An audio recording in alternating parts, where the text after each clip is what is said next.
नमस्कार सर, मेरा नाम विकास है। आज का टॉपिक है कि 50 रुपया प्रतिदिन जमा करके बचत करके आप अपनी बेटी की शादी की चिंता से मुक्ति पा सकते हो। यदि आपने उस 50 रुपये को सही जगह पे इन्वेस्ट कर दिया तो आप भविष्य में अपनी बेटी की शादी की चिंता को भूल जाइएगा। आप मैं इस वीडियो में बता रहा हूँ, उस वीडियो को काफ़ी ध्यान से देखिएगा और कहीं भी स्किप मत कीजिएगा। मैं पूरा इस वीडियो में डिटेल समझाऊँगा आपको। देखिए, हर किसी को अपनी बेटी की शादी की चिंता होती है और लाजमी है कि होना भी चाहिए। भाई मुझे भी है। आप लोगों के दुआ आशीर्वाद से मेरी भी एक बेटी है, उसके लिए मैं भी उसकी शादी के लिए अभी से ही थोड़ा मोड़ा इन्वेस्ट कर रहा हूँ। हर किसी को करना चाहिए।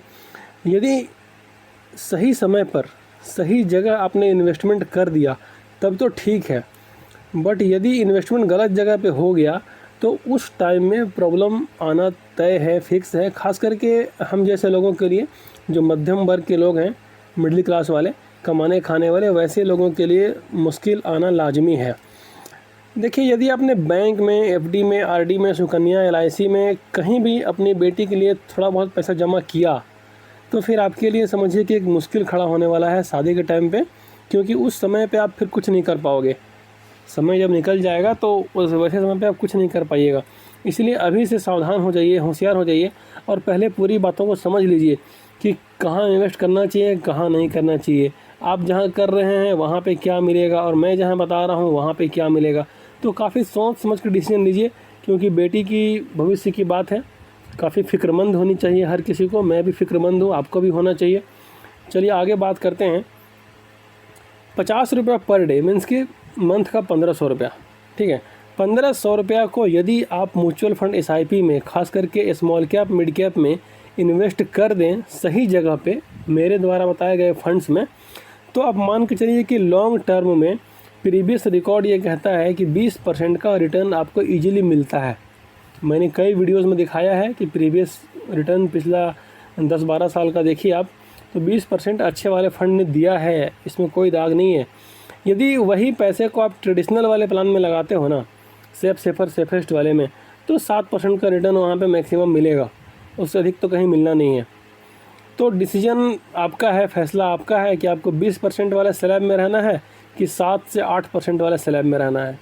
कहाँ रहना चाहते हो वो फैसला आप खुद कर लीजिएगा, ठीक है। अब आगे बात करते हैं। देखिए, म्यूचुअल फंड में ना खास करके लंबे समय में एक चीज़ है कि धैर्य रखना होगा आपको। धैर्य यदि आपने नहीं रखा, पेशेंस नहीं रखा, तो फिर आपके लिए कहानी गड़बड़ हो सकता है और लॉन्ग टर्म तक, लंबे समय तक आपको इसमें बने रहना पड़ेगा।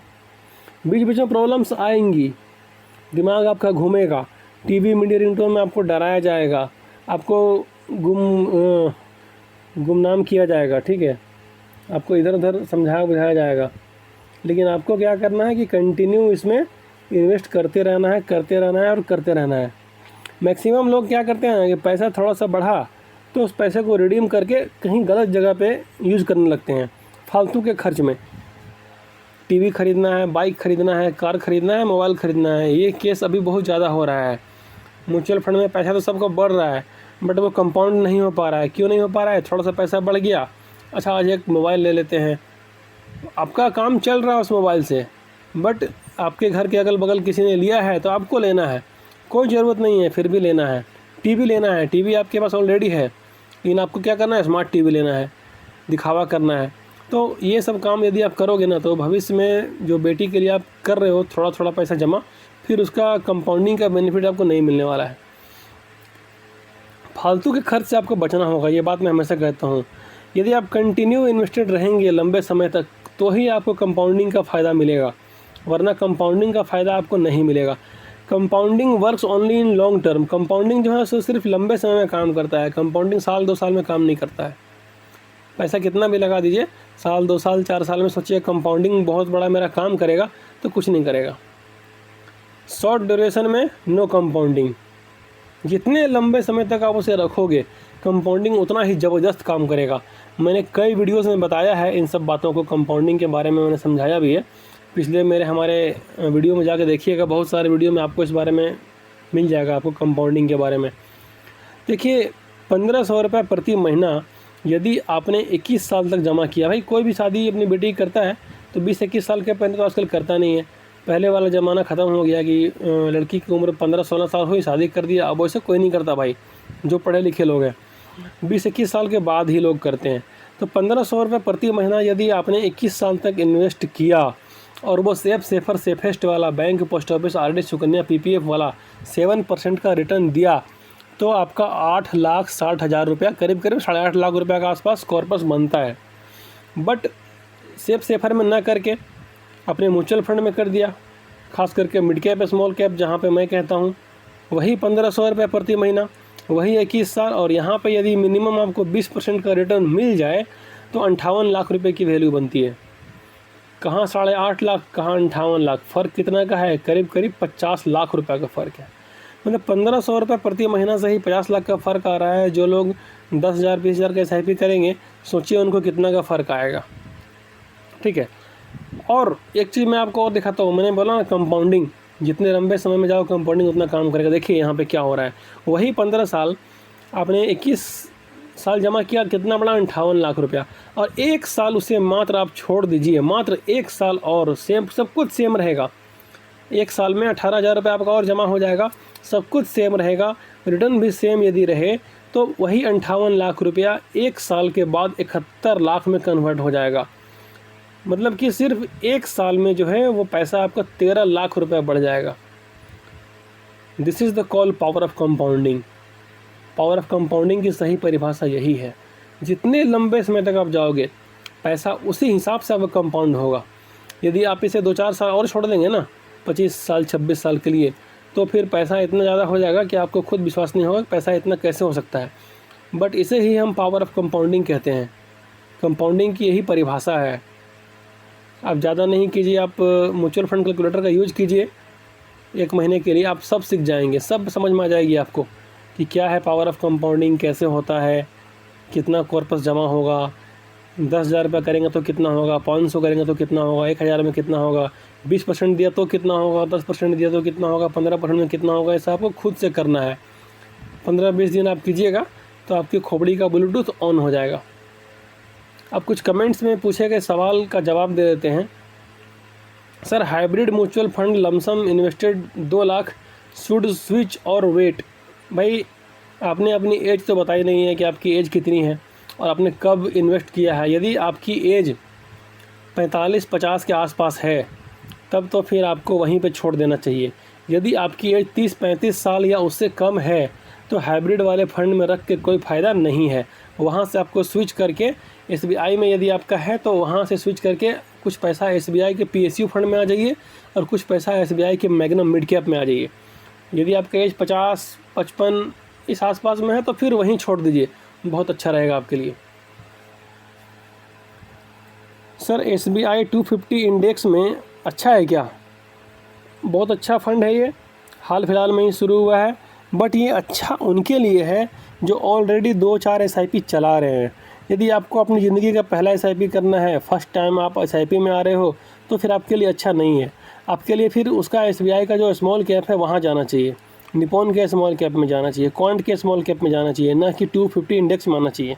2-4 SIP आपको चल रहा है पहले से, तो फिर आप एक SIP और बढ़ाना है, उस केस में आप यहाँ पे आ सकते हो। नहीं तो यदि आप बिगनर्स हो, नए हो, तो आपके लिए फिर स्मॉल कैप वाला प्लान ज़्यादा बेहतर रहेगा। सर जी नमस्कार, अभी लार्ज कैप में इन्वेस्ट कर देते हैं और जब मार्केट गिरेगा तो हम mid cap small cap fund में शिफ्ट हो जाएंगे, क्या ऐसा करना सही होगा? देखिए, ऐसा करने वाले लोग जो है ना, वो हमेशा सोचते हैं कि मार्केट गिरेगा। अरे भाई, जब मार्केट गिरेगा तो लार्ज कैप वाला नहीं गिरेगा क्या? फ़र्क इतना ही होगा कि लार्ज कैप 2% गिरेगा तो मिड कैप स्मॉल कैप 4-5% गिरेगा दोनों ना। तो जब भी मार्केट गिरता है 2-4% तो लोग सोचते हैं कि अच्छा और गिरेगा, और फिर तुरंत फिर भी शेप में मार्केट वहाँ से बढ़ जाता है। इसलिए ये सोच को मत रखिए कि हम पहले लार्ज कैप में डालेंगे फिर गिरेगा तो वहाँ पे आएंगे। आपके पास जो भी पैसा है वो धीरे करके SIP में आप धीरे इसमें आते जाइए, क्योंकि मार्केट हर दिन, हर महीने, हर 6 महीने में अपने लाइफ टाइम हाई को छूता है और वो हमेशा चलता रहेगा। जब सेंसेक्स 50,000 पे आया था ना, तो बड़े बड़े जो फाइनेंशियल पंडित लोग हैं वो कह रहे थे कि अब सेंसेक्स का खेला हो गया, 50,000 पे आ गया, 50,000 पे आ गया, अब कुछ नहीं होगा, कुछ नहीं बढ़ेगा, ये होगा वो होगा। 55,000 रुपये आया, अच्छा अब तो लाइफ टाइम हाई पे चला गया, अब तो ये हो गया, वो हो गया, ऐसे हो गया, वो हो गया। 60,000 रुपये आया, फिर वही राग अल्पाए सब। 65,000 रुपये आया, फिर वही राग अलापे। अब देखिए 70,000 रुपये आ गया तो भी वही राग अलाप रहे हैं कि अब बहुत बढ़ गया है, अब कुछ नहीं हो सकता है। लेकिन ये मार्केट का बढ़ने का सिलसिला हमेशा जारी रहेगा, कभी ये सिलसिला रुकने वाला नहीं है। नेक्स्ट क्वेश्चन पे आते हैं। Bank of India small cap 1000, Nippon India small cap 250 index 1000, quant small cap 1000, Motilal mid cap 500, Nippon India small cap 500, Tata momentum 500 कैसे हैं लॉन्ग टर्म 25 ईयर के लिए, प्लीज़ बताइए। बहुत अच्छे फंड्स हैं, सिर्फ आपको यहाँ पे एक चेंजेस करने की ज़रूरत है मेरे हिसाब से। टाटा का जो मोमेंटम फंड ले रखा है ना, इसे आप टाटा के स्मॉल कैप में स्विच कर दीजिए, क्योंकि ये मैं हमेशा कहता हूँ कि एक सेक्टोरियल वाले फंड में नहीं लगाना है, क्योंकि यदि आपका वो वाला जो स्कीम है वो थोड़ा सा सुस्त पड़ गया तो फिर आपके उसकी चाल भी सुस्त पड़ जाएगी, रिटर्न कम मिलेगा। इसलिए मोमेंटम वाले फंड से निकल करके टाटा के ही स्मॉल कैप में चल जाइए, वो ज़्यादा बेहतर होगा आपके लिए। म्यूचुअल फंड इन्वेस्टमेंट ना करके डायरेक्ट स्टॉक में 1000 रुपये प्रति मंथ इन्वेस्ट करें तो कैसा रहेगा? भाई मैं तो सलाह नहीं देता हूँ, क्योंकि स्टॉक मार्केट में सीधे स्टॉक लेना उसी के लिए अच्छा है जो मार्केट को समझते हैं, जो वहाँ पे 9 से लेकर 3 तक टाइम दे सकते हैं, और सबसे मेन बात है कि जो कैंडल स्टिक पैटर्न को समझते हैं, चार्ट को समझते हैं, वैसे लोगों के लिए ही है इक्विटी में सीधे इन्वेस्ट करना। वरना आपके लिए घातक साबित होता है, क्योंकि मार्केट कब गिरेगा आप देख नहीं पाए और मार्केट 10% नीचे आ गया तो फिर आपको बहुत दुख होगा। बट यहाँ पे क्या होता है म्यूचुअल फंड में कि फंड मैनेजर जो बैठे हुए हैं वो आपका सारा चीज़ मैनेज करते हैं, उनको बहुत एक्सपीरियंस होता है, वो काफ़ी इन सब चीज़ों में रिसर्च करने के बाद ही फंड मैनेजर बनते हैं। तो इसलिए आपके लिए बेहतर होगा कि आप डायरेक्ट स्टॉक में इन्वेस्ट ना करके म्यूचुअल फंड में इन्वेस्ट कीजिए। पैसा म्यूचुअल फंड से भी स्टॉक में ही जा रहा है, बट वहाँ पे फंड मैनेजर के द्वारा जा रहा है, सोची समझी हुई रणनीति के तहत जा रहा है, और आप खुद से लगाओगे तो आप उतना एक्सपर्ट नहीं हो जितना म्यूचुअल फंड के जो फंड मैनेजर होते हैं वो एक्सपर्ट होते हैं। I have maturity of PPF amount 21 lakh now, where to invest now, my age is 39। ये कह रहे हैं कि 39 साल की मेरी उम्र है और PPF से इनका 21 लाख रुपये का अमाउंट मैच्योर हो रहा है, तो हमें कहाँ इन्वेस्ट करना चाहिए? देखिए मैं बता रहा हूँ कहाँ करना चाहिए। 5-5 लाख रुपये आपको 4 जगह इन्वेस्ट करनी चाहिए। देखिए नाम को ध्यान से सुनिएगा। 5 लाख रुपया लगा दीजिए आप क्वांट के स्मॉल कैप में, 5 लाख रुपया लगा दीजिए आप निपॉन इंडिया ग्रोथ फंड में, 5 लाख रुपया लगा दीजिए आप SBI के PSU फंड में, और बाकी जो 5 लाख रुपया बच रहा है उसको कहीं हाइब्रिड वाले फंड में डाल दीजिए, HDFC का हाइब्रिड या SBI का हाइब्रिड। इन चारों में 5-5 लाख रुपया को बराबर बराबर डाल दीजिए और आराम से आप 10 सालों के लिए निश्चिंत रहिए। उसके बाद देखिए फिर क्या ग्रोथ होता है। 10 सालों के बाद आप याद करेंगे कि कोई अच्छे यूट्यूबर सर थे जो मुझे बताए थे, जिसकी वजह से आपका अच्छा खासा कॉर्पस बन जाएगा। फ्रेंड्स, म्यूचुअल फंड SIP के बारे में और कुछ जानना है तो आप मुझे इस नंबर पे व्हाट्सअप कर सकते हैं। यदि आपको वीडियो पसंद आई तो वीडियो को लाइक करें, शेयर करें, चैनल पे नए हैं तो चैनल को सब्सक्राइब करें। मिलते हैं आपसे अगले वीडियो में, तब तक के लिए बाय और जय हिंद दोस्तों।